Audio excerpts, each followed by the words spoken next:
মঙ্গলবার সকাল থেকেই জলপাইগুড়ি জেলায় জারি বিক্ষিপ্তভাবে বৃষ্টিপাত।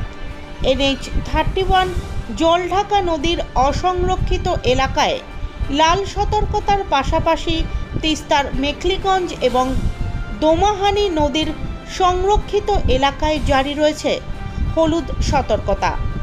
গতকাল বিকেল থেকে রাত পর্যন্ত ভারী বৃষ্টির পর আজ ফের সকাল থেকে মেঘলা আকাশ।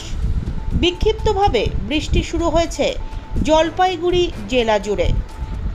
জলঢাকা NH-31 নদীর অসংরক্ষিত এলাকায় জারি রয়েছে লাল সতর্কতা। সংরক্ষিত এলাকায় হলুদ সতর্কতার পাশাপাশি তিস্তার মেখলিগঞ্জ বাংলাদেশ বর্ডার পর্যন্ত অসংরক্ষিত এলাকায় হলুদ সতর্কতার পাশাপাশি তিস্তার দোমাহানির সংরক্ষিত এলাকায় জারি রয়েছে হলুদ সতর্কতা। জলপাইগুড়ি গজলডোবা তিস্তা ব্যারেজ থেকে আজ সকাল থেকে দফায় দফায় জল ছাড়া হয় বলে central flat control room Jalpaiguri সূত্রে মঙ্গলবার সকাল 8টা নাগাদ জানা গিয়েছে।